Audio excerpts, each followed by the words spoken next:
Good morning. Welcome to another edition of the Northland Sports Page. It's Brian Prudhomme. It's Dave Cook. It is Saturday.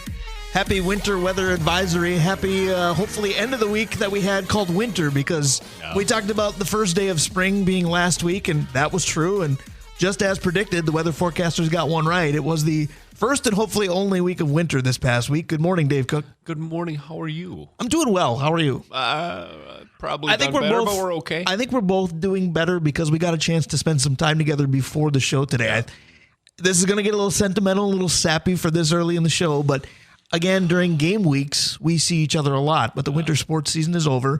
As I just said, spring hasn't exactly sprung for that to start, so we don't see each other except for the shows now. And it kind of showed this morning. Yeah, no, there was a lot of visiting and carrying on, and that's the part I hope that comes across the radio is that you and I just like to hang out and make fun of each other. Right. And they gave us microphones to do that. So we should have some fun today. Happy Easter weekend to everybody, too. Good Friday yesterday. Hopefully we can make it a great Saturday for everybody today. And then Easter Sunday tomorrow. We've talked about all the fine dining options that you have associated with Easter. What does your family have on the agenda tomorrow? We have a gigantic ham sitting in our refrigerator right now. You're sitting in the refrigerator? Oh, you're a different sort of gigantic ham. Yeah, well, that's fact as well. Although I think there are people I know that wouldn't mind if I was sitting in the refrigerator. Need to cool off a bit, Dave? Yes. All right. It's gonna be fun. We're having mom over and my mother-in-law's in town, and so we'll. It's a little closer gathering. Avery and Andrew couldn't make it back into town, and so it's going to be Mother Nature didn't really want people traveling a lot this week either. We will be at Easter brunch as a family. I'm looking forward to that tomorrow as well. Should be a fun weekend. It's a fun weekend in sports because, again, we talk about March Madness over and over and over again. March is down to just today and tomorrow left in it, but there's plenty of madness still left. You pick a sport, you pick a level, you've got it. We've talked in the past about best sports months. Yes. This is probably the best sports weekend. Right, because the month still has a debate. I don't want to give that away because we'll probably use it as an opening topic down the road again, but there's been a lot of debate of, well, it's got to be March because it's got that label. I get it, but don't forget September and October, and people can make cases for a lot of different things. Yeah, but this weekend, when you've got college hockey playoffs, you got college basketball playoffs, you got the opening week of baseball, you've got the NFL draft talk in high end. Right. You know, you've got everything going on. There seems to be money on the table. The NHL is in that time of year where you better win or you're going home. Basketball is the same way right now for a team that's more than relative. Right. And for multiple reasons this week. But this weekend some fun, some not so fun. Right. This weekend is just kind of the accumulation of all these things all in one 3-day period. It really is. You know the best thing about everything you just said? You give me a lot of grief that I do the show itinerary. I map out the show, and then you do more of the jotting down of things that you're going to cover. But you basically just plan the show with your latest soliloquy because everything you mentioned we will probably address today because, you know, our big thing is to be kind of the water cooler topic du jour, and there's about 17 of them now, so we're going to use 2 hours to get to each of them. And that's pretty impressive because normally when I try to write down a show, you say, do you want to have a show after this one? Right. Now this one, I'm pretty good. Well, and I just enjoy having you write everything down because stylistically, we are very, very different in that sense, but it comes together rather nicely. We try every Saturday for 2 hours from 10 a.m. to noon to basically get on the mic and hopefully not lay an egg. Yep. Yes, I've had some analysts that like to do that as well. Agreeable folks are great, but you know, when it comes to the talk show format, debatable radio makes for better banter. That is why I write some things down. Absolutely. Make sure I can do more than just one answer. Like it would be like a tennis match. You'd be shooting the ball over to me and I'd go doink right back to you and you'd be like, oh, come on, do something with it. Well, with my physical limitations, if we play tennis, that might be what I want you to do. So it can come in handy at some point. One thing there's no debating is we have tremendous sponsors.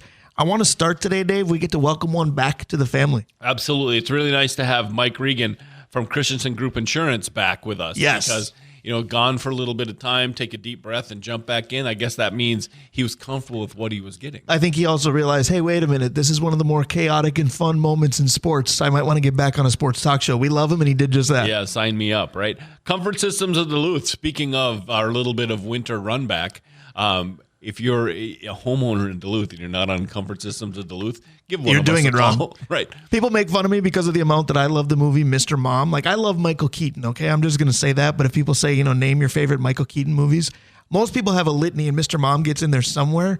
It's top 2 or 3 for me. One of my favorite quotes from Mr. Mom is, you're doing it wrong. And every time you say, if you're not on Comfort Systems, That's my tagline. You're doing it wrong. It's just so.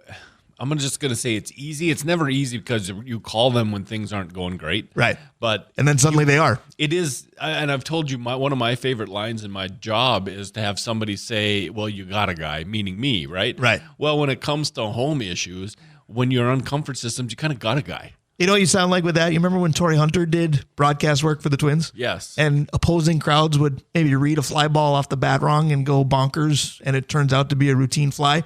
Torrey Hunter would say, "Calm down, we got a guy there." That's what it reminds me of. Kohler Toyota and Kohler Hyundai, Stewart Spike Sports and Trophies, Mount Royal Bottle Shop, the Blackwoods Group, including their locations on London Road, in Proctor and in Two Harbors, Blackwater downtown, and Tavern on the Hill. Advantage Emblem and Screen Printing, Krause Heating and Cooling, your Carrier HVAC authorized dealer, OAR Holdings, Hoops Brewing, and the OG Arola Architecture Studio. 100%. We love our sponsors. They allow us to bring you what we hope is a great show today. Got a good guest lineup. We've got Dave Hoops coming your way at about 10:45. In front of him today will be Billy Watson. Bill has a birthday today, but he's going to take time out of it to discuss NCAA hockey and whatever the Bulldog roster might look like next season as well. Yeah, and I want to talk to him a little bit about NIL. And when is that really going to start impacting college hockey? Because the Gopher basketball team, I don't know if you've noticed, Brian, is decimated. I was going to say, all the recruiting in-state that they did so well is suddenly departing just as quickly. How can you even do it? Like, Ben Johnson has to recruit 12 guys this year. He's got Dawson Garcia. He's got the kid from Cherry coming, and let's see what else we can get this year. We'll see what they can do. Dave Hoops and Bill Watson together will help us finish out hour number one. Hour number two, it's got a headliner. There's a reason that hour number two only has one guest. What more could you need? We're going to chat with, I just brought up Torrey Hunter and his time as a broadcaster, the most famous. Now, there are a few. We've talked to Denard Span. I would love to talk to Trevor Plouffe someday. Glenn Perkins does a nice job. Former players in the Twins broadcast booth is definitely a thing. We've probably got the biggest name in there. Justin Morneau is going to join us to start hour number two today. Yep, when you said there's more to come, you're darn right there is. It's Justin Morneau. Well, how about a month and a half ago when I told you, and shout out to Jeff Lottie, St. Scholastica and Duluth Superior Dukes legend Jeff Lottie, when I came to you and I said, Dave, you're not going to believe whose contact information I got from Jeff Lottie today, and we're engaging in show-related conversation. Justin Morneau was not part of the conversation that you thought it would be. No, 100%. There was all kinds of other names that I would have come up with way before I came out with Justin Morneau. But, I mean, and what we should do, Brian, and I don't know if we'll have time to do this, but what we should do is try to draw him into some hockey talk, too. We should see if we can do that. He knows a little puck without a doubt. Does. And everybody in Twinsland talks puck also, because Kirby Puckett is still the absolute legend, the undefeated Minnesota Twins. But the attitude wasn't necessarily like that. There was a little bit of aura of defeat despite the win on Thursday, because you didn't lose the game, but you did lose Royce Lewis to the injured list. Max Kepler shook up a little bit as well. It was a fun win with a cost. Yeah, it's tough too, because you hear about athletes that are, not people friendly, right? Josh Donaldson comes to mind of somebody who was just negative Nelly. You watched Lewis get hurt, right? And we're ready to drop the bomb on this whole season now, because he could have tweaked a quad, but he could have tore it from his bone, right? And that's the direction we always go. And then to hear him just be pleasant and realizing that this is just the next thing that's in the way, and it's really refreshing to feel. You can feel bad for Royce Lewis because Royce Lewis doesn't seem to feel bad for himself. Right. Does that make sense? It does, which is the most interesting part, because you try to take something from post-game interviews or press conferences and what have you, and he's so smiley and so positive. Usually if you're in pain, if you're injured, you're difficult to be around, or you're not doing much, or you don't want to talk to people. Correct. Sometimes you get kind of misled with Royce Lewis's positivity, because you go, oh, well, he's going to be back in the lineup tomorrow. No, he's not going to be. But he really turns himself into one of our guys. Yes. Right? Yes. That stuff makes you want to defend the ball player. That's why people still love Buxton. I mean, even though he's had all these struggles, if he was a surly guy, we'd have just gone, go, get out of here. You can't stay healthy, whatever. Kind of like what happened to Josh Donaldson when he was here. Truly. Yeah. Instead, because Buxton's positive and he does good things in the community, we're like, oh, come on, man, get healthy. We want to see you. So Austin Martin will get the call and the opportunity with Royce Lewis being injured. So Obviously, you want to try to make the most of said opportunity, and that's kind of the theme for the opening topic today, because we talked about this is Easter weekend, and we kind of joked around about, well, even the White House does Easter egg hunts. It feels like everybody's getting involved. So how could we make eggs involved in our opening topic? And not just because we can be a breakfast show on Saturday mornings, but we thought, oh, that's a good point. Who are the players that were hyped up to join Minnesota teams, whether it was draft, free agency, what have you, and just laid an egg when they got here? And I think it's going to be a fun topic, but I use the word fun facetiously because I almost called you back when we decided on this one this week, and I thought, can we do something to put a positive spin on it too? Maybe not, but that's okay. Maybe we'll just do breakfast foods in the future. There you go. And we can turn it positive that way. That could get weird, though. Imagine on our show, huh? Right.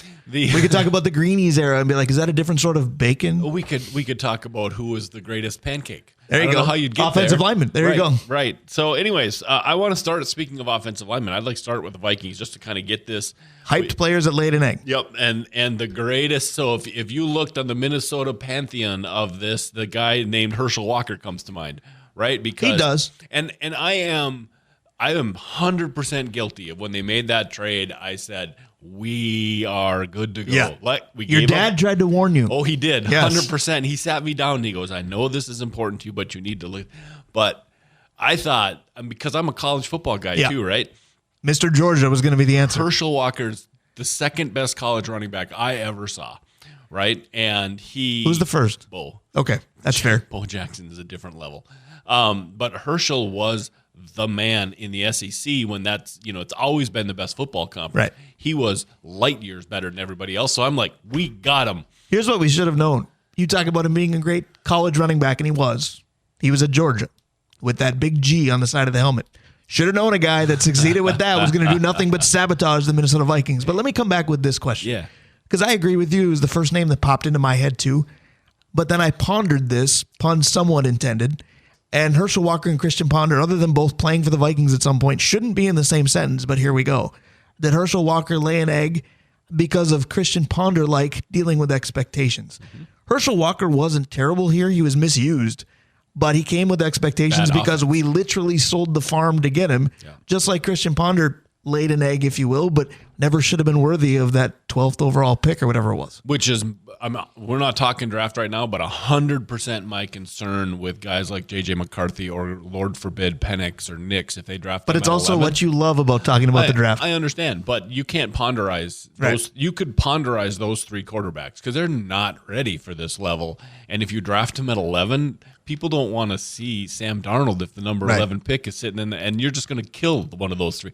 Drake May can do it, and Williams can do it.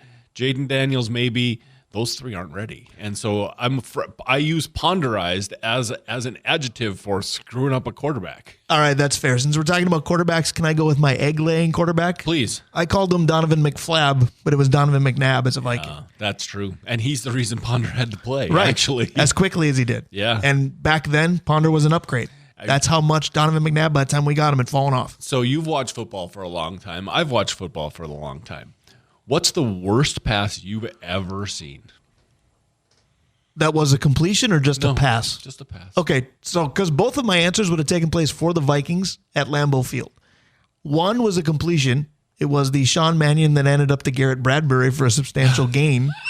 Forgot about the other one was in the wild card game at Lambeau that the Vikings lost with Joe Webb at quarterback. And they were using Adrian, and we're just going to run, and they're not going to be able to stop us, and we'll stay in this game that way. Well, they finally got into a 3rd and long, and Joe Webb had to pass and basically dropped back and threw a jump version of a slider, and you went, oh, this game's over. Yeah. I will tell you that the worst pass I've ever seen was Donovan McNabb, the last game he played for the Vikings, when he had a first down, wide open, wide and threw a slider down the way? 6 hops to the guy. And I was like, oh, Lord, what in the world? We could run Jimmy Kleinsaucer out there at quarterback and not get that play. And that was the beginning of the Ponder era, was the next game, because that's not a professional quarterback any longer. That's a great take, Donovan McNabb. All right, so we've picked 2, but I know even when we were discussing this topic, we kind of said there could be 17. It depends on what your expectations are. I want to go back, right? Just remember, we have 3 more teams to do in 15 minutes. Okay, I want to go back a little bit, and my guy is going to be Dave Casper. because we brought Dave Casper in to kind of fix the tight end. He was one of us, and he was a big guy, a Hall of Famer with the Raiders, right?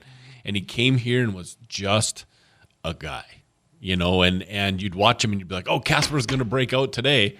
And it would be 2 receptions for 30 yards and 1 first down. I'm going to give you one that I don't believe in, but I want people to I'm going to go Paul Baldwin from Mike Myers' character on Saturday Night Live here and talk amongst yourselves about this one. Is Randy Moss the second time an option? Yes. Because when we brought him back, we automatically, when we think of Randy Moss, we think it's 98, 99, 2000, prime of his career again. We got him at the end, and I know he got along with Brad Childress, not at all, and that was the problem. But it was kind of the writing on the wall, too, because Randy played for other teams after that and didn't do much. Yeah, we got him on the original downslide. Speaking of guys who we got in the downslide, how about Yannick Ngakoue?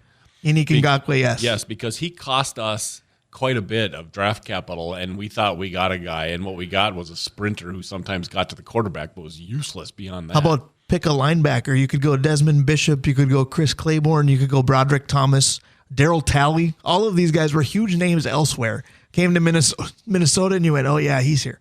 Kicker de jour. Yeah, Doug Bryan leading the way. Yep, Dan Bailey, Morton Anderson. The kicker punter guy, they traded a 4th-round pick to Baltimore for. Oh, yeah, the kid who didn't even make the team. Didn't even make the team. Right. How about this one? And we can argue about this one. I think I'm right. How about Garrett Bradbury? First-round center, going to be the guy. And, yeah, they re-signed him, but he hasn't been the guy. Right. There's a reason why, and I know PA preferred your choices over mine, and a couple listeners did too, by the way, if you'd like that feather in your cap. But there's a reason why I said if I'm taking a divisional foe player and bringing him over here, I'm bringing Ragnow. Not just because he's one of us, but he's also a center worth a damn, and Garrett Bradbury isn't. Yep. No, that's 100%. All right, so you go and then direct us. I was going to say, we tackled football very, very well. Would you like to go to basketball next? Because the Timberwolves are a fun talking topic, and we'll do more of that throughout the show. They're a challenge here because for the better part of the last 20 years, almost everybody's laid an egg. I think you go to their draft picks a lot here. Yes. In fact, I have written down every first rounder not named Cat, Ant, or Ricky. Right. I mean, you've got Luke Longley. You've got Felton Spencer. You've certainly got Rashad McCants. You've got Wes Persons, I believe. You got the Johnson kid, the forward they ended up drafting the year before, Wesley Johnson. Yeah, you just keep you can name years better than you can name players. Right. I'll tell you what. One that probably deserves a break that I'm not sure if you had him on your list or not. The Vikings did okay with Wiggins. Yeah. Excuse me, did I just say the Vikings? The Timberwolves did okay. Yeah, the Vikings. Andrew Wiggins would be great as a wide receiver. Well, no, didn't they have a tight end named Wiggins who was pretty good? Jermaine, yes. Yeah. He hurdled guys rather well. Yeah. So, no, Andrew Wiggins just turned into be an enigma. He wasn't bad. I mean, he was just an enigma, and they did okay on the trade. How about big-time draft picks that they've brought here? You could certainly take Anthony Bennett. Do you take D'Lo as somebody who laid an egg? Anthony Bennett. That's the one people need to remember because he was so bad he didn't even sniff our team. Well, and there's 2 more number 1 picks not made by us that ended up here. Michael Olowokandi, the team 20 years ago was outstanding. He wasn't. No. Joe Smith laid a different kind of egg. Yeah, because he was good here. Do you like your eggs nice and runny? Because Joe Smith lingered here for a while, even when he was gone because of the contract deal. Yep, and again, ruined the franchise for a few years. How about AK-47? Because Kirilov was both not Kirilov, whatever his name is. That's all right. Now we're even because I got the Vikings playing in the NBA. We're good. Yeah. We're off to a great start this morning. AK-47 was brought in to be that sharpshooter guy that was going to give us the edge, and he was all right. He was okay. See, and I defend that one because he was okay. That team in general was an infirmary because if you go with Andrei Kirilenko, you would also have to go with that's AK-47. You would also have to go with Brandon Roy, and Brandon Roy just couldn't stay healthy. He played 5 games with the Wolves. Yeah, he was broken though. That's different. Roy was always beat up. But I got 2 guys that I'm interested in your take on. One is Derrick Rose, because Derrick Rose put up that 50 piece, and we like to keep remembering that. Did. And we were the team he came back with, right? Which is the same thing with Chauncey. Chauncey Billups we were the team he came back with and then left right away. But how about this for a very current Timberwolf that we had high expectations for that laid an egg? Alex Rodriguez. Yeah, that's a different kind of egg-laying idea. I think that one's going to get litigiously ugly, if that can be a phrase. No, I agree with you. It's going to get very interesting. Now, a couple things on that, and we'll touch on it later, certainly during buy or sell, because the topic is basically who's buying, who's selling the Timberwolves. But number one, does it make Alex Rodriguez and Mark Laurie the cheapest owners in Minnesota? It's not the pull ads anymore. Nice. Or do you just understand that we should have known better all along? Alex Rodriguez would never bring anything nice to Minnesota. We should have known better. Zalgad made a great point yesterday. He said, if it's money, then if they do buy the Timberwolves, are we going to have a house poor owners? Well, A-Rod cheated enough during his baseball career. Why can't he cheat enough to get the money to own this team? Sounds like J-Lo may have actually had a part in this. It's getting interesting. So let's switch gears. All right, because we had a litany of Timberwolves still left, but not enough time. I had Mike Miller on my list. There were a lot of guys that were brought in that did well elsewhere. The Timberwolves for a while were a little bit like the Twins. The Twins would sign other teams' third or fourth starters and make them the number one here, and you'd go, I'd heard of that guy. He's going to be good. I heard of that. Timberwolves did that a ton with Chuck Person, Michael Williams, Mike Miller. Hey, they were good somewhere else. King. They're going to be good here. No, they're not. Yeah. They're going to put up numbers here because they're going to get more minutes than they're ever used to, but they're not good. The short point guard from Dallas went back to Dallas. JJ Barea? Yep. Yeah. All right, so the Minnesota Wild. Let's do that real quick. The egg-laying members of the Wild. Well, and I think some of them are guilty. So we know hockey players a little bit better. Their names, even though... Well, and this one lends itself to you bringing up Thomas Vanek again, doesn't it? Right, and Vanek is a big deal to me, but I think that Danny Heatley is in the same boat. Like those two were the two best college players at about the same time, right? And both of them came here, and both of them weren't great. Heater's got an assist that's memorable, but that's about it. But I want to bring up somebody that my wife loves, Nino Niederreiter, and that's Nino. Yeah. Didn't Nino feel like he was always underachieving? Like he would do stuff and you'd go, oh. That whole group did. Remember, it was the Niederreiter, Coyle, Granlund group. But Niederreiter was the one that looked like he should be, like the Tuck guy that we had at one point, right? Alex Tuck. Yeah, big, powerful, should be able to get wherever he wants to get and just never did. But is that laying an egg or is that underachieving? Because to me, this is extreme expectations not met, like the Thomas Vaneks, like the Marty Havlats, like Devin Setaguchi, which is probably more guilty because of who he was acquired for. That's part of the Burns deal. But that's also part of the Nino deal because Clutterbuck was a fan favorite and he's still playing. Right. So I think he's a big one. Man, you hit it on the head with a couple of those other ones. With Marty Havlat. Havlat might be the biggest one of all time. That's interesting. I would think we would hear from a lot of folks. We got a hockey guy coming up at 10:30, Bill Watson. I wonder if he'll have a take on that. Yeah, I think we should ask him because we need to switch to the Twins in order to get to him. All right. There's a lot of directions we could go here because there have been a lot of these. I'm going to go back a ways to start. Oh, you are? I'm going to start with Butch Husky. Oh, Butch Husky's a good one. I thought you were going to go way back because I got one way back. Because that was going to be, here's a guy who can hit 30, 40 home runs, had done some things with the Mets. He did nothing here.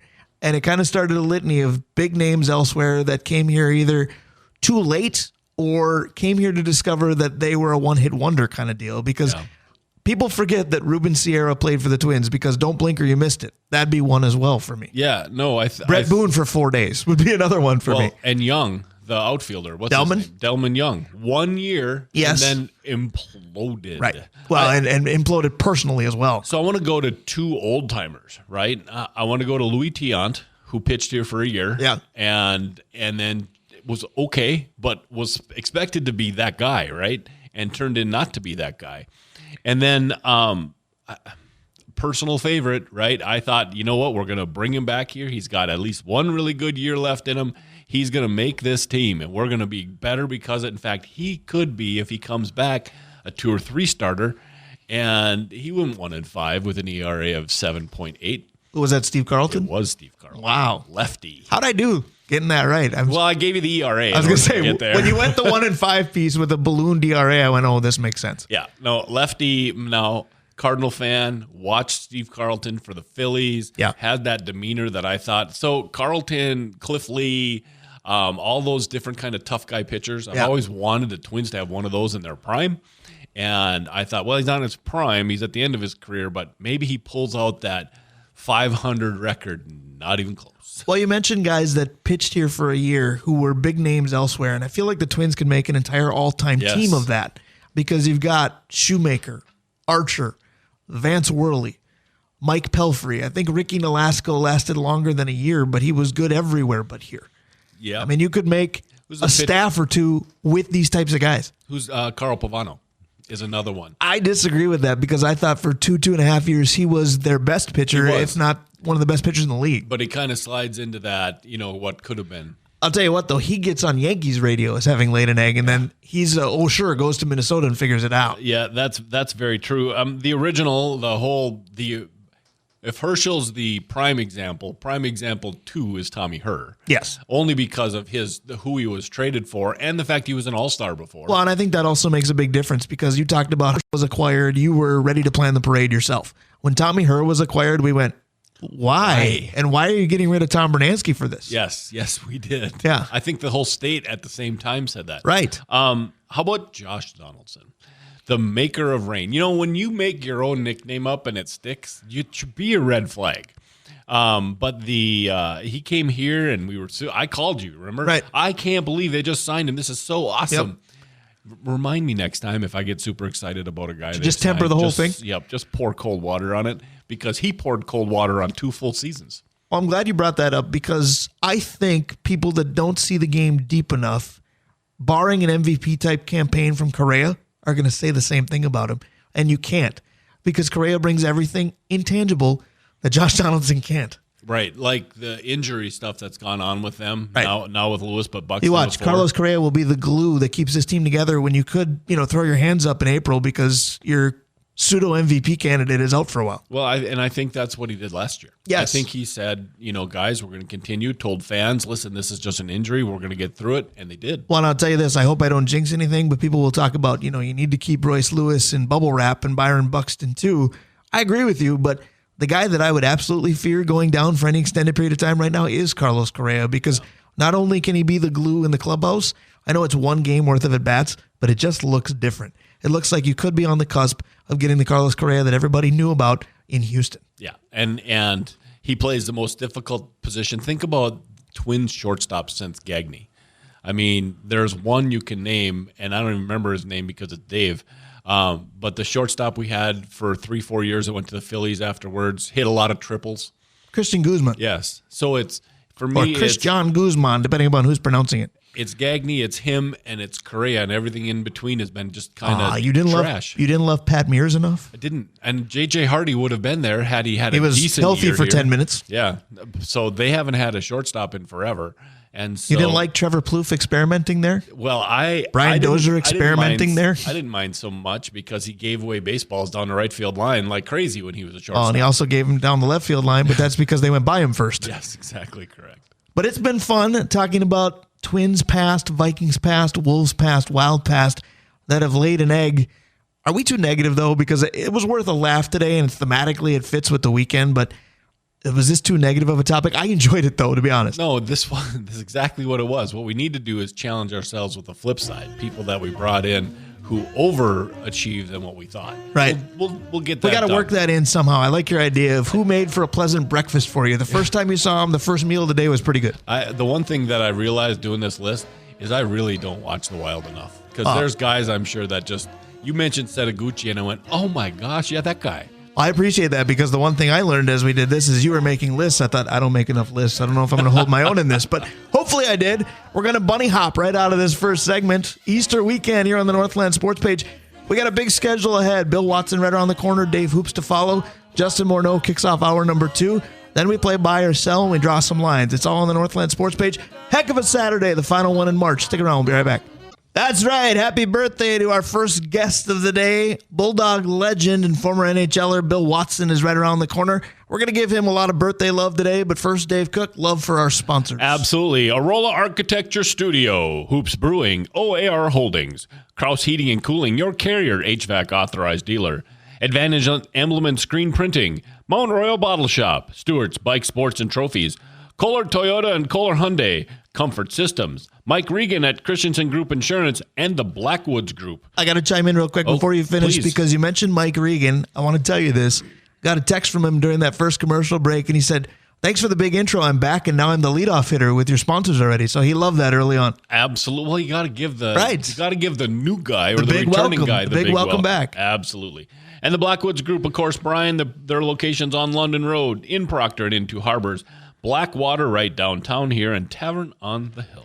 So very, very grateful for our sponsors. We've been at this now for almost 7 years. You'd think we'd be better by now, but we're working on it. We are. But one of the guys that has been with us multiple times over that time frame, is Mr. Bill Watson. I already talked about him. He was my first favorite Bulldog ever, the former UMD Bulldog and former NHLer, and now a birthday boy. He joins us by phone. Bill Watson, good morning, my friend. Thank you, Brian. Thank you for that little mini introduction. So, yeah, it's been a good start to the day. How's that sound?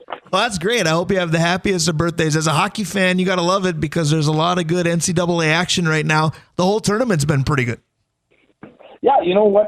Of the games I've been able to watch, they've been good to watch. I can tell you that. It's been some good hockey, some fun hockey. Obviously, yesterday I was a little disappointed. I wanted to see our league with North Dakota and Western win, and unfortunately they got beat by the two Michigan schools. But for the most part, it's been some real good hockey.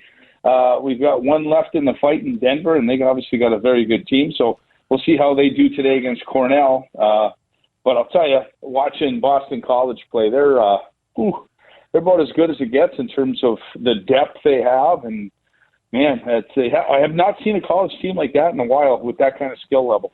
I have to agree with you because I watched little bits of BC in their game yesterday, and I was monitoring it while I was working. And when I left, it was 1-1. When I returned, it was 6-1. And that sounds like that's the kind of team they have. Don't blink or you miss a bunch. Well, I mean, I caught some of their games last weekend when they played UMass, and I mean, UMass had a nice team. They gave Denver everything they could have, and I mean, they took UMass apart 8-1, and then they beat Boston University 6-2 the next night. I'm going, oh my God, this in the playoffs, in the most part, the games are pretty tight. They have a way of exposing teams really quickly with their skill level. They certainly do. Now, Bill, you talked about what's left, and I know Dave Cook is going to want to chime in on this, but the big one today for me is BU in Minnesota. Could be one of the best of the tournament. That being said, did the committee goof a little bit here, having those two meeting this early with the geographical distance? How did they end up in the same region anyway?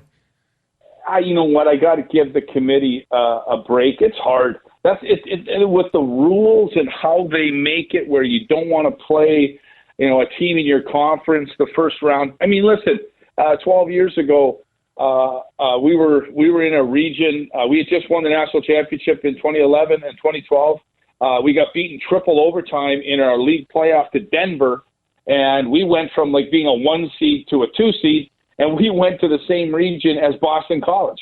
Well, that year, Boston College and us were number one ranked in the country probably for 20 weeks, and somehow we had to play them, in the second round after we beat Maine, and I can't remember who Boston College beat, maybe Air Force or something like that, because they're the number one seed. So we have to play. We probably should have played Boston College in the Frozen Four rather than play them in the regional final. It is the way it is. I mean, I guess looking back with the experience that we've had at University of Minnesota Duluth and the runs that we've had, and you got to, I used to say, you're gonna have to beat the team anyways.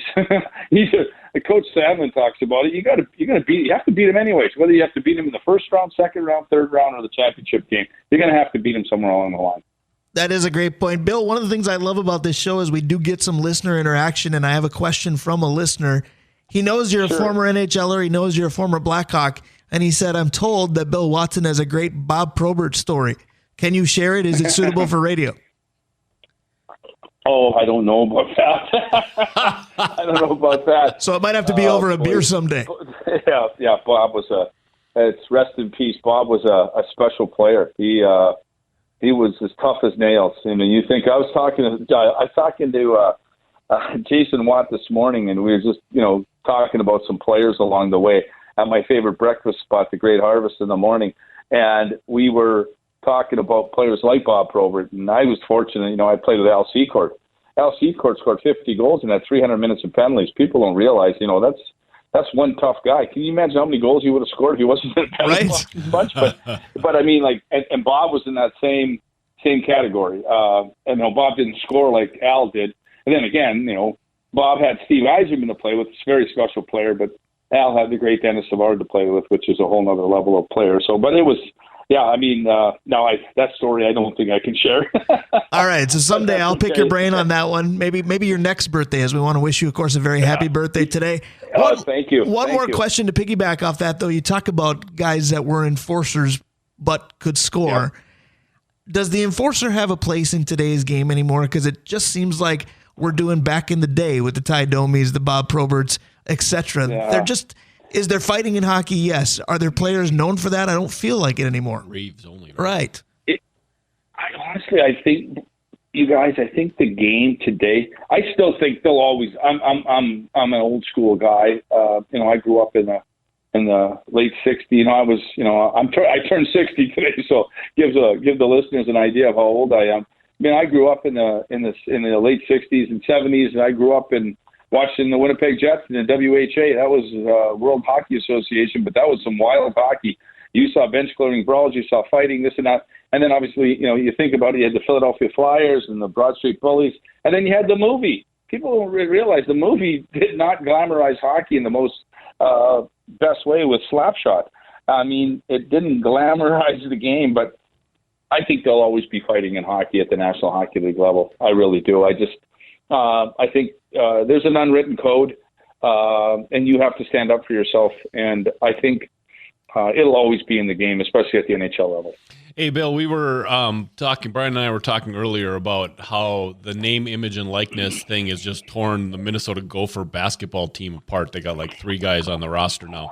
I am wondering, one, what you see as a future of NIL and college hockey, and 2, UMD's had a couple down years, but it looks like their roster next year is going to be loaded. When they come back and they start playing the way that Duluthians are expecting them to play, frankly, do you think it'll be a little sweeter that they've had a couple down years now? Listen, the last couple of years, have been tough without a doubt. But if you're referring to the NIL, we're just at the infancy of it in men's hockey, and that's kind of across the board. And it's really at the beginning for us. And without a doubt, it's going to, don't fool yourself. It's going to play a major impact. How we view ourselves versus, we think we've been kind of that upper echelon program. But again, with pure resources, it's difficult for us at times to compete against, Minnesota, Wisconsin, Michigan, those schools, and North Dakota for that matter. But we feel like we're right there. We're at that next tier. And, of course, we have to have that type of ammunition when you have those type of players that are going to come in. And, you are right. Listen, we know the last couple of years have been difficult. But, this year was a series of some very poor breaks, for our team. Right. We lose our, one of our best players, one of the better players in the league in Dominic James. And that kind of changed the whole face of our team. But I got to give the kids credit because they never stopped. They kept working and working and working. I give them credit. They swept St. Cloud at the end of the year. And unfortunately, we went in and played probably the best team in our league in the playoffs in Denver in the first round. And it was what it is. Sometimes I think as a program, you'll learn just as much from winning as you learn when you get some humility when you're near the bottom. And that makes that rise back up to the top taste that much sweeter. And Coach Sandlin's 4 years, we've tasted both. Mm-hmm. And obviously it's a lot sweeter when you're at top, but you also appreciate where you came from. And we've had both ends of that spectrum. But our team, our program, we've got a lot of great talent coming in. And, we're very fortunate because some of it's alumni talent, that's the most flattering thing you can have in your program is the next generation to come in and play with your program, which means the world to all of us alumni. You make a great point, but we don't see as many straight out of high school to college hockey stories anymore. We see juniors to college a lot more. What's the biggest jump there? What is the biggest difference? Because these guys that are coming in, the plants, what have you, they're finally coming to UMD, but they're not coming straight from Hermantown. What's the biggest jump when they've gone somewhere else first? But that's across the board, Brian. You're seeing it. I know it's negatively affecting high school hockey, but you're seeing so many of these kids making the decision at 11th grade or for that matter, 10th grade, and they go jump and they go play a development program in Ann Arbor. They go play in the USHL. Some go play in the North American League, jump into the USHL. Those junior leagues have become such a development process, so to speak. I was raised in Canada, and that's really how the Canadian system I grew up in was that I left home very early and I went and played junior hockey for 4 years. From when I was like 14 till I was 17 years old, and the development was just such a bigger jump than it was, say, for if I stayed back home and played my area team. And you're seeing a lot of that infiltrate especially the Minnesota brand of hockey. Because let's say, I'm heavily biased, but Minnesota produces as much as, or if not the best American players across the board. I know there's other states that would contest that, but if you look at the pure raw numbers, the state of Minnesota, the tough thing is that you go watch a state championship, state tournament, a lot of those kids are not there. The best 11th and 12th graders are usually playing somewhere else, unfortunately, but the kids that stay back still get rewarded because they get a chance to play in their own state tournament. You make a good point there as well, because when you look at the Bulldog roster next year, you might be seeing a state championship game from, say, 2021, because you're going to have Shagabe, Plant, etc. Bill, I got to ask you this. With the talent that's in the Boston area right now at the college level, you mentioned how good BC is. We'll have to see if BU gets by Minnesota. On paper, it looks like they should. Is the NCAA tournament just a makeshift beanpot this year? Hey, what's funny is that, obviously it's rare for me to say this, but I shouldn't say it out loud, but I think Minnesota probably has a very good chance to beat Boston University just watching the game the other night. I can just tell you that. I think if there's a team that can play with Boston University, it's Minnesota. It really is, because they can get up and down the rink. They got some really good depth scoring, and I think their goaltending solid. And you know what? I hate this. There's such validity in this when you've been there. Like Minnesota was a bounce away from winning the national championship last year. We've been there, right? Our program in 2017, give us a couple more minutes. We probably took Denver into overtime and win that national championship, but we don't. But our kids come back, and they come back hungry. And we won consecutive national championships in 18 and 19. We probably could have won another one in 20 if it wasn't from COVID, because we had the team to do it. So it when you get there. And you can kind of see that in Minnesota. They came back against a pretty good Omaha team and beat them in the third period, and that takes a lot. I know that Minnesota was the home team, but Omaha had as many fans there as as Minnesota did. So I just think that game today, will be a very good game. I look at the Denver versus Cornell game. Cornell, I know Mike very well, Schaefer. He's a hell of a coach. And I know they're going to try, and I hate saying this, they're going to try to back it in and just try to, smother Denver's offense. But boy, David Carl does a hell of a job at Denver. They'll come up with something. They'll be regrouping the puck. It'll become a puck possession game, I think, with Denver and Cornell. If Denver has the puck a lot, you're in trouble. They're awfully good, and they can put you on that speed bag pretty fast, and you're in trouble because they have so much talent. And they have, I think, in my opinion, that 28 on defense, I beat his name up so bad, Zev Bam or something like that. He's a freshman at Denver. He's going to probably be a top 5 pick. I think he's as good a player as there is in college hockey. That's a very good synopsis of both matchups. And Dave, I want to go back to you to close it out with Minnesota and BU today. You kind of said it before the show, and I think what Bill said kind of alludes to it. Minnesota is a 2 seed in that region. They're kind of a number 1 seed that just ends up a 2 because they stumbled with some inconsistency along the way. Yeah, they really did. But, the one thing, and Billy, let me know what you think. The one thing I think Minnesota actually has the advantage today is goaltending. Like both teams can fly. Both teams can fly and move the puck. But, how's the last time you said, well, Minnesota's advantage is their goaltender? That never seems to be the thing. It's probably back to when they won their national championships. I was going to say, Adam Hauser wants a word, but that's it. Yeah. Yeah, hey, it is what listen, if you can get the right parts at the right time going in the right direction, that's huge. And I tell you, Minnesota just has sometimes that right mixture. I know, God, obviously they'd like to have Faber. They'd love to have some of the guys they lost, that Logan Cooley and all that. But sometimes, those guys, their fourth-line guys, Jackson Nelson's got 17 goals. That's a fifth-year guy's got 17 goals. Right. That's a heck of a year, right? You're happy that guy stuck around. And when you get that kind of depth scoring, that makes a huge difference on your team. And you are right. Their goaltending, I thought their goaltending against Omaha, especially with that 5-minute major, was the difference in that game.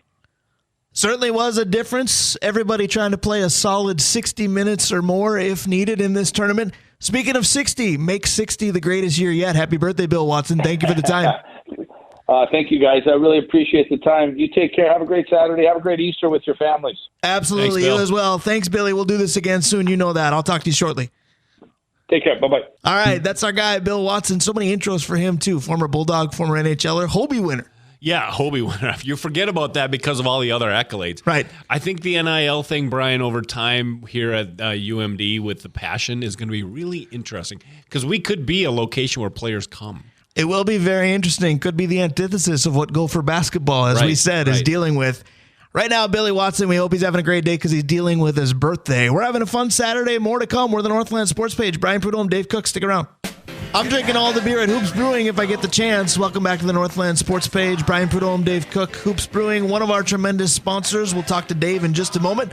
First, we want to give you all of those great sponsors. Yes, OAR Holdings, Krause Heating and Cooling, your Carrier HVAC authorized dealer. Advantage Emblem and Screen Printing. The Blackwoods Group, including their locations on London Road, Tavern on the Hill, Blackwater right downtown, and of course their locations in Proctor and in Two Harbors. Mount Royal Bottle Shop, Stewart's Bike Sports and Trophies, Kohler Toyota and Kohler Hyundai, Comfort Systems, Arola Architecture Studio, Hoops Brewing, and Mike Regan at Christensen Group Insurance. Very grateful for all of our sponsors. So grateful that this guy joins us just about every Saturday, and he's back again. Dave Hoops, I'm going to start with a question I've asked you just a week ago, but now it has a double meaning because I know you're in a hockey one, and I know you're in a basketball one at the collegiate level. Good morning, and how's your bracket, sir? They're about the same as they were last week. They're fine. I'm not going to be winning any pools, but I've been confident that Connecticut's going to win it all, and I still am, and I think tonight will be a really good game. It's a ridiculously good basketball weekend, men's and women's. Sure. I think you're correct. I think with the UConn-Illinois game today, you might have the two most athletic teams left in the tournament. Yeah, for sure. And it's really fun. And we're going to have a Clemson or an Alabama in the Final Four, which is, those are football schools. Yeah, wrong kind sports. Of fun. Well, and how about Jim Valvano has got to be smiling from up above because this NC State story is familiar, but that was, 30-plus years ago now. It's a great story. I was hoping Oregon would be the Cinderella that won their way in. NC State keeps going. I beat Duke all the way. Let's get behind them and get an 11 seed in the Final Four. That'd be great. I was going to say Houston goofed it all up because it's actually a 40-plus-year-old story, and NC State could have faced Houston at some point in this tournament, but Houston is no more. Houston, we have a problem. Yeah. Well, it's just ridiculous, and and Mooch was talking about hockey. And there's such great BC. He's right, but. This is a huge weekend. Women's basketball, yep. And I'm a huge proponent. But we are now naming players that like Kobe. It's like Caitlin. It's like Angel. It's one name players that are the must-watch situation. Yeah, well, it's even bigger than the men's in some way, which thrills me. It is a remarkable weekend as far as that game tonight, Duke against Connecticut, for example. It's good stuff. When you talk about the players being brought up, that is a big step for women's basketball, especially with the first name basis type stuff. But specifically with the women's tournament this year, I like that they're doing it, but in a strange way, by having all these first name players that we love, are we doing a disservice to probably the best team? Because you mentioned the players that you did, and you've got Paige at UConn and Caitlin, in Iowa, and a number of LSU players. South Carolina's got to be over there going, you can't beat us if you try right now. How come nobody's talking about us? They don't need to be talked about. They love this. They are the best team by far. Yeah. This is all just noise, and in the meantime, more eyeballs are coming to the whole sport because of it. It would be a shock beyond shocks if Carolina doesn't win it all. So I think they're not being too disrespected. I'm going to give you one more piece on women's basketball. A lot of times the three-letter tournament is, you were good but not that good, and that's why you're in that tournament. The Minnesota Gophers on the women's side, they just were injured. And now they're healthy again. They're proving they're pretty good. They're probably going to do a lot of damage in this three-letter tournament, the NIT, of course. And how nice is that? I mean, the way Minnesota basketball has been for the last 7-8 years, both genders, to see this run, that's pretty cool. So I have no issue rooting for women's and men's basketball and football when it comes to the Gophers. When it comes to the sport on the ice, I can't do it. But Bill Watson said something that I didn't call him on early on in his segment when he said, I wanted to see our league, I wanted to see North Dakota do better last night. And I went, how did that feel to say that as a Bulldog fan, you're rooting for North Dakota? That just doesn't seem right. I'm going to have a hard time rooting for Minnesota because I never do, but do you think others will feel different? Because Boston's got plenty going on between BU and BC, Dave Hoops. Well, I think Bill's right in that they can compete with BU and possibly beat them. I will not be rooting for them, never do. And I'm not all broken up because we don't have all these Minnesota schools in there. BC is about as good as they come. And, of course, I'm obsessed with Will Smith, who is going to be, the top center for the San Jose Sharks in a year or two. Boy, are they making sure of it, too. They can't win a game if you ask them to. No, and then they're going to get, if the league doesn't take them away, they're going to get Celebrini as well. And, it's going to be, eventually they'll be back. But this BC team, that's one line. That's the same line that was at the U.S. development level. They're superstars beyond, and they're all freshmen. It's just unbelievable. But, yeah, the Gophers can win tonight, Dave, for sure. I'll be keeping an eye on it, but I think it'll be a great game. And, of course, we got Game 2 of the Twins season this afternoon, 10 after 3. They'll take on the Royals again. Unfortunately, they'll do it without Royce Lewis. Injury-riddled first win of the season. Max Kepler shooken up a little bit. Royce Lewis, obviously, much more severely. But I know you've said this before, Dave Hoops. You're like me. They got a Twins uniform on. You're rooting for whoever's out there every day. Yeah, 100%. I think they did this last year. They had a game and then a day off, and I think Ryan's pitching today. And correct. Opening against KC is, it's low-hanging fruit, and injuries happen. It's early. But there's no reason to not bill the Twins as the favorite in the division. I think that's very reasonable. I think it is, too. I'm interested to see who feels differently in terms of which team thinks that they're going to take the throne, because Detroit does. Well, Detroit has the roster that looks like it. Cleveland has the bit more of a veteran presence. Kansas City probably has some of the best young players, but you look at them and you go, you're 1 to 2 years away. Yeah. And then the White Sox are just a team that happens to still be in the division. How about the wheels falling off that White Sox team that we thought they made it certain. With the transactions they made it certain the wheels were going to fall off. 2 years ago, the White Sox were going to be the team that was going to be the AL Central team to beat for a decade. Well, I'll tell you this. The White Sox dealt Dylan Cease, and the White Sox might as well cease to exist for a while, it looks like. Right. They raised the White Sox flag. So the division title might be a question that we'll have to answer different ways as the season goes on, but Dave Cook always has the best questions for Dave Hoops. I'll turn it over to him. So normally they're not super timely, Brian, but I got a couple super timely ones. So, gentlemen, I know that there's been a lot of purchases and unpurchases this week. I wonder what's the favorite thing, guys, that you've ever purchased? Huh. That's a good answer. I like that. That means this is a good question.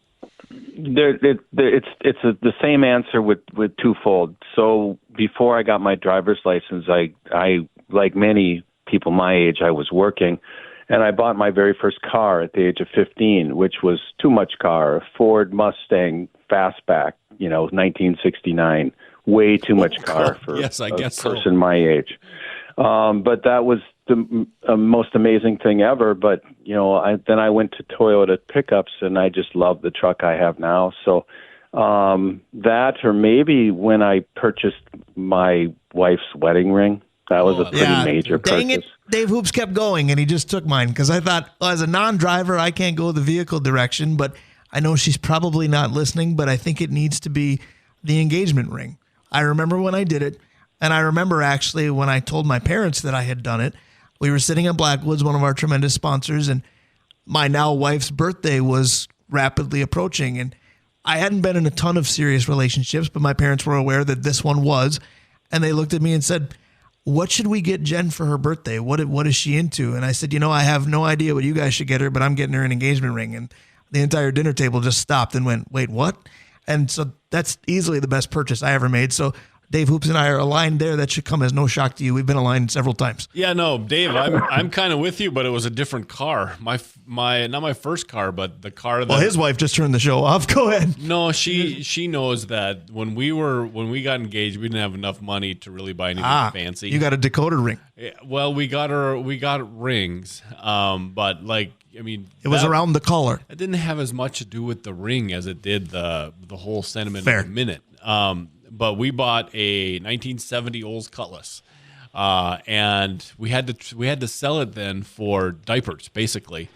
And so that purchase though was different, Dave. The first time, and saying that might have been too much car for you. We were moving out west, western Minnesota, and we were leaving Bemidji. And I had our little Toyota car, and Dana took the Cutlass, and she passed somebody on Highway 2 and just disappeared. And when I caught up with her, she went, that car's really fast. I'm like, yes, and how are you doing now? But yeah, so that's the first part of that question. The second part of that question is, what's something you've purchased that you've had buyer's remorse on? This will be interesting. Don't say the engagement ring again, Don't Dave. say Hoops. the Go engagement ahead. ring. No. I think that I would probably have to say the time that I bought a Ford. The only We won't have a Ford dealership that- sponsoring us anytime soon. That 69 Mustang? Please continue. Well, no. I bought a Ford pickup when I opened the brewery, and it was amazing, and it was an incredible truck, and there's nothing wrong with it, but it was, again, too much truck, too big, too hard to park. I understand why they're so loved, but I love my little Toyota, so it kept its value. I'm not wildly upset about it, but I probably realized I didn't have to do that. So, easy answer. I could go a few different directions with this. I could go to kind of a dark place and say, if I really thought about it, probably my current house. I bought it because I needed most things to function to be on one level, and my house 100% accomplishes that. But in so many other ways, it is so much a fixer-upper that we get overwhelmed and don't even know where to begin. If I wanted to have some fun with some sports humor, I might say I'm disappointed that I renewed my season tickets for the Vikings in 2010. That was Brett Favre's second year, and that wasn't worth it at all. Otherwise, technologically speaking, I was just talking about this with my wife, I think yesterday. We have a large number of devices. iPads, iPhones, you name it, we've got it. As a teacher, she utilizes just about all of them. But everything we've purchased, we've gotten one for her and one for me. I look at what I have and how much I rely on my phone to just do.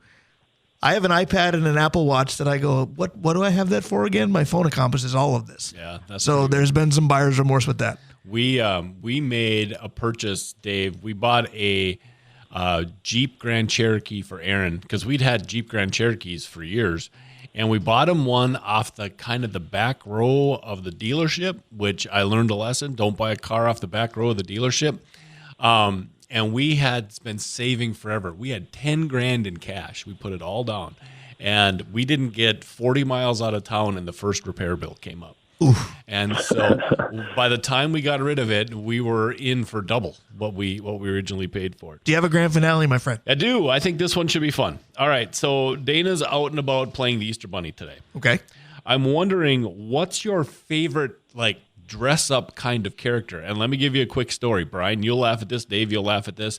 There was a point in my life where one of the things that I did to make extra money was play Barney at birthdays. I remember that. Yes, I do remember that. So, favorite dress-up character, Harley D. Husky or something on that order. I can tell you that's not it, but go ahead, Dave Hoops. Well,